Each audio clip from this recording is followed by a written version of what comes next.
Saudara Satuan Pelayanan Pemulihan Gizi atau SPPG di Kabupaten Gresik melayani 2.111 porsi penerima manfaat setiap harinya. Tak hanya menu terencana, pihak SPPG juga melayani permintaan siswa untuk memasak menu yang diinginkan. Jadi dimulai pada pukul 2 dini hari, puluhan relawan SPPG mulai melakukan kegiatan memasak untuk memenuhi 2.111 porsi MBG. Ada sebanyak 40 relawan dari warga sekitar yang membantu proses produksi MBG dengan tugasnya masing-masing, mulai dari mengupas sayur, memasak, hingga ke bagian pengemasan. Kepala SPPG Darul Ihsan Gresik, Nika Kopdasari menyatakan penerima manfaat bisa meminta secara khusus menu makanan yang mereka inginkan. Ada ribuan porsi didistribusikan untuk kelompok belajar dan taman kanak-kanak hingga ke tingkat sekolah menengah atas atau sederajat. Untuk menunya itu berganti, kita tidak setiap hari harus masak nasi untuk sebagai karbohidrat. Jadi kita ganti, kita mix, ada yang kita pakai menu roti, terus ada jagung manis, terus ketela, seperti itu Bapak. Ya, kita juga menerima, kadang itu masukan dari anak-anak juga maunya seperti apa, menunya seperti apa, itu saya terima semua, terus kita koordinasikan dengan ahli gizi. Jadi menu yang kekinian juga bisa masak dengan gizinya juga cukup begitu Bapak. Saat ini kita sudah bergabung bersama dengan Profesor Dr. Ike Tanziha selaku tim pakar Badan Nasional Gizi atau Badan Gizi Nasional BGN. Kita akan membahas terkait dengan pemenuhan gizi anak Indonesia yang menjadi hak anak-anak kita. Prof, selamat malam. Selamat malam, Mbak. Prof, iya, ini kan sudah hampir setahun ya, Prof, program makan bergizi gratis. Apa sih, Prof, catatan paling utama yang didapatkan selama praktek hampir 1 tahun ini MBG? Ya, alhamdulillah tentu saja kan tujuan daripada MBG itu adalah pemenuhan gizi dan hasil penelitian sementara ya dari mahasiswa saya juga dari beberapa penelitian lainnya menunjukkan adanya perbaikan dari status gizi anak-anak yang menerima MBG dan tingkat kehadiran juga meningkat. Artinya di sini bahwa MBG itu mendorong terhadap perbaikan kinerja anak itu sendiri. Oke, kalau biasanya yang paling kemudian menjadi catatan apa, Prof? Apakah misalnya dari menu-menunya kah? Atau keluh kesahnya dari anak-anak misalnya pengen menu A, menu B begitu? Ya, betul. Badan Gizi Nasional itu menetapkan standar gizi dulu ya, standar gizi. Tetapi tidak menetapkan standar menu. Karena kalau menu itu kan harus berbeda-beda ya sesuai dengan ekologi setempat. Seperti misalnya kalau di Papua menunya mungkin ada yang dari sagu begitu ya. Tapi kalau di Jawa Barat sumber karbohidrat bisa dari beras ya. Tetapi kalau misalnya di NTT bisa dari jagung dan sebagainya. Dan tentu saja menu-menu itu harus dibuat dari bahan pangan lokal sesuai dengan kearifan lokal. Nah itu, jadi kalau misalnya tadi ada permintaan dari anak-anak terkait menu, itu tentu saja kita boleh ya, tetapi yaitu tadi tetap kita harus memberikan bahwa MBG yang dibuat itu sesuai dengan edukasinya.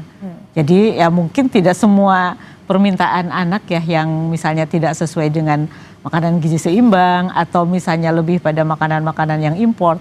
Nah itu mungkin tidak semuanya harus kita penuhi begitu. Oke, kan jadi tadi Prof katakan kalau masing-masing daerah punya strateginya masing-masing, menu-menunya apa disesuaikan lagi ya Prof dengan bahan-bahan lokal yang ada di sana. Betul. Nah pertanyaannya sebenarnya dari komposisi sendiri apakah ada standarnya Prof? Misalnya nih karbohidrat berapa persen, protein berapa persen, sayur-sayuran, buah-buahan. Ya betul. Jadi BGN itu membuat standar gizi. Yaitu untuk sarapan itu 20-25% angka kecukupan gizi anak dalam 1 hari. Dan kalau makan siang 30-35%. Dari situ kita bisa menghitung berapa kebutuhan energi, berapa kebutuhan protein, berapa kebutuhan vitamin dan sebagainya.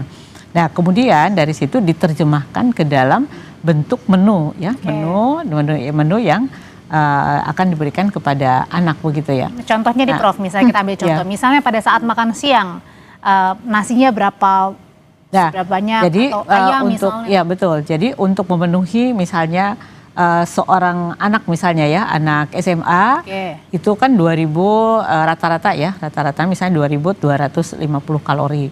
Nah, kemudian proteinnya sekitar 60 gram per hari.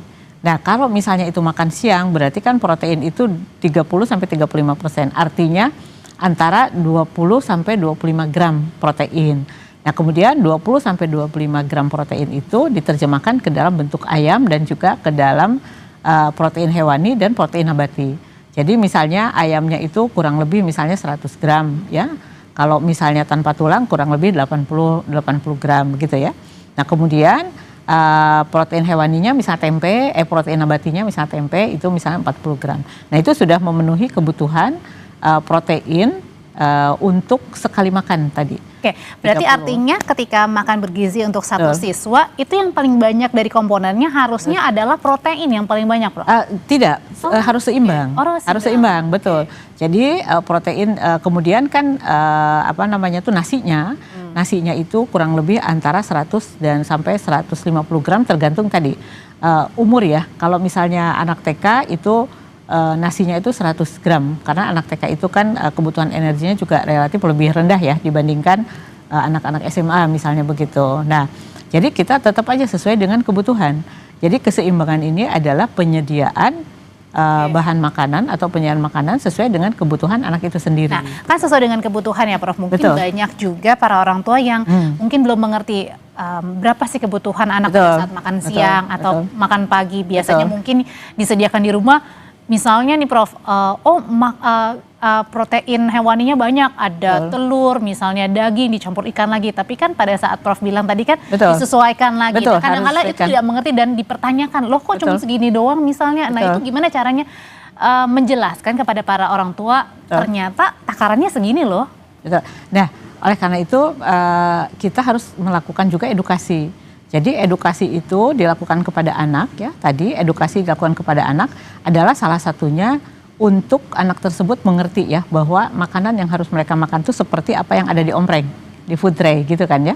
Jadi nasinya seperti itu, kemudian lauk hewaninya atau protein hewaninya seperti itu, kemudian protein nabatinya, sayur dan buah juga dengan demikian itu ya, seperti yang sudah ditampilkan di food tray itunya ya.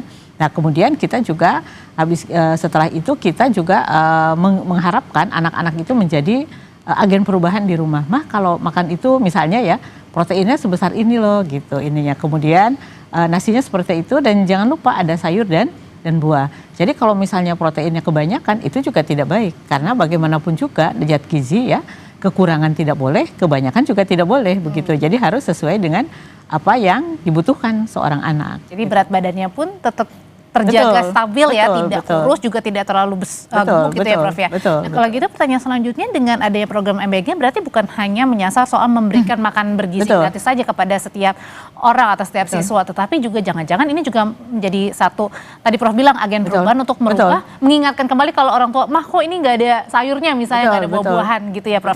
Jadi sebenarnya apa sih yang kemudian bisa diceritakan Prof juga tadi mengenai agen perubahan ketika mengaplikasikan MBG kepada anak-anak? Usai jeda ya Prof akan menjawab, tetap bersama kami di Sapa Indonesia Malam.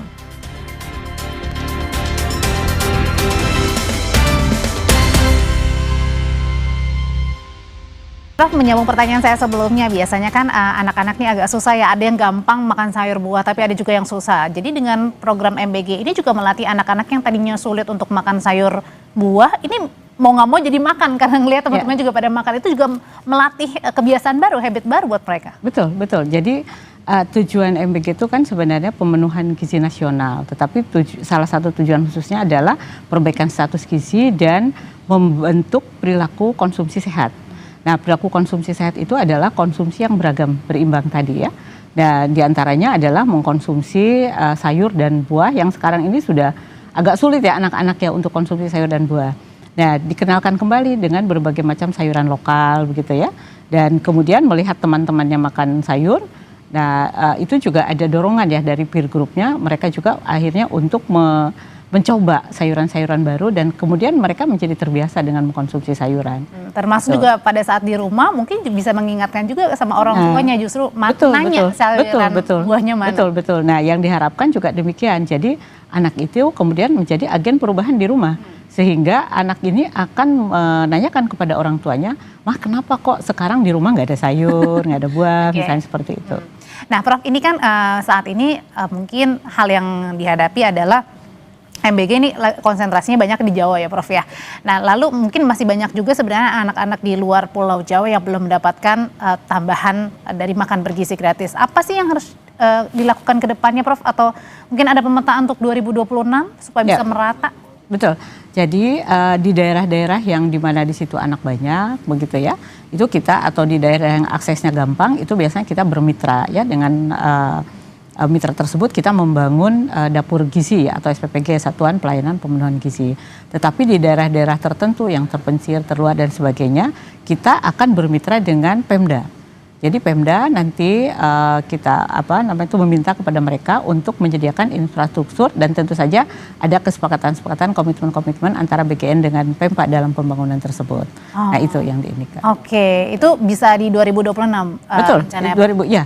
Sudah dimulai dari sekarang. Jadi ada beberapa titik di daerah-daerah terluar itu sudah dibangun. Jadi kalau misalnya di daerah-daerah seperti Jawa Barat itu kan ada minimalnya ya, minimal misalnya 1.000 atau 2.000 orang per dapur. Tapi kalau di daerah-daerah luar ya, di daerah tertinggal itu tidak ada batasan minimal harus berapa.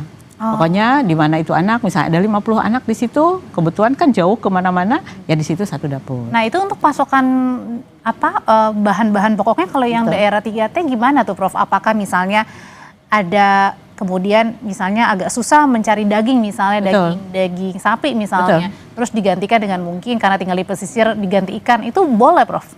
Oh, sangat boleh, karena yang kita dorong juga adalah bahwa menu-menu itu harus memenuhi kearifan lokal, harus sesuai dengan pangan lokal. Jadi kenapa demikian? Karena ini akan menguatkan sistem pangan, sehingga ada insentif bagi petani untuk berproduksi, gitu ya, di daerah tersebut. Nah itu sehingga akan terjadilah pemberdayaan petani dan kemudian peningkatan menggerakkan produksi. Ekonomi di sana juga betul, gitu. Betul. Oh oke. Nah apalagi sih, Prof, kemudian hal-hal atau sesuatu yang baru yang nanti akan diterapkan di 2026, karena kan tadi pasti masih banyak catatan juga ya, Prof, ya, di 1 tahun ini supaya biar ke depan pengerjaannya juga lebih maksimal, Prof, di tahun-tahun berikutnya. Ya, pertama kita tadi beberapa hal tentang pembangunan dapur ya. Pembangunan dapur, kemudian sekarang bukan hanya pembangunan dapur, mempunyai kuantitas tetapi juga kualitas dapur, kita sudah mulai ya. Kemudian itu disyaratkannya berbagai sertifikat ya. Jadi kalau kemarin-kemarin kita belum memberikan syarat harus ada SLHS begitu ya. Nah tetapi sekarang dengan beriringnya kejadian-kejadian yang tidak terduga, akhirnya kita mensyaratkan harus ada sertifikat SLHS, harus kemudian ada permintaan, ada kegamangan atau keraguan dari sebagian masyarakat, ini halal atau tidak ya misalnya. Misalnya kan ada beberapa SPPG yang dibuat misalnya di daerah-daerah non-muslim, tetapi yang mengkonsumsinya di situ kan ada orang muslim misalnya ya, anak didiknya itu ya, atau di 3B-nya. Nah artinya di sini juga harus SPPG ini mempunyai sertifikat halal yang menjamin bahwa makanan yang didistribusikan itu halal. Nah itu langkah-langkah kita ke depan sehingga masyarakat menjadi lebih tenang begitu ya, karena apa yang dikonsumsinya sesuai dengan kepercayaan atau norma-norma yang dianutnya. Prof, ini kan tadi kalau kita lihat dari berita sebelumnya ini kan juga ada melibatkan para tetangga ya. Betul. Masyarakat, warga-warga terdekat lah dari dapur SPPG. Nah gimana caranya juga meyakinkan para orang tua bahwa meskipun warga-warga sekitar yang dilibatkan, tetapi mereka juga sudah dilatih dan artinya tidak ada lagi nih misalnya keraguan bagi para orang tua bahwa yang memasak misalnya warga sekitar jadinya nanti takut gitu, Prof. Gimana caranya itu? Betul. Nah, oleh karena itulah makanya SPPG itu sekarang disyaratkan harus mempunyai SLHS, sertifikat sanitary like hygiene ya, gitu. Jadi sertifikat like sanitation dan hygiene ya, gitunya. Dan itu salah satunya untuk mendapatkan sertifikat adalah bahwa penjamah makanannya harus sudah terlatih keamanan pangan, gitu ya. Jadi di sini mereka dilatih perilaku hidup sehat dan perilaku pengetahuan tentang keamanan pangan, sehingga mereka tidak akan dengan sengaja ya untuk membuat makanan itu menjadi tidak aman. Dan gitu. Ada juga nggak, Prof, pertanyaan terakhir, kalau misalnya nanti tiba-tiba ada masalah pada saat dapur SPPG tertentu Betul. lah. Apakah itu mungkin ada punishment mungkin yang biar lebih berhati-hati lagi? Oh iya betul. Jadi kalau misalnya sudah terjadi ketidakamanan pangan misalnya atau keracunan ya, maka itu SPPG akan ditutup sementara. Oh, oke. Sementara mereka sambil melihat apa penyebabnya dan memperbaiki. Biar ada efek jerah dan supaya Betul. tidak terjadi lagi gitu ya. Betul. Terima kasih Profesor Dr. Ike Tanzia, tim pakar gizi Badan Gizi Nasional. Selamat malam Prof. Selamat malam.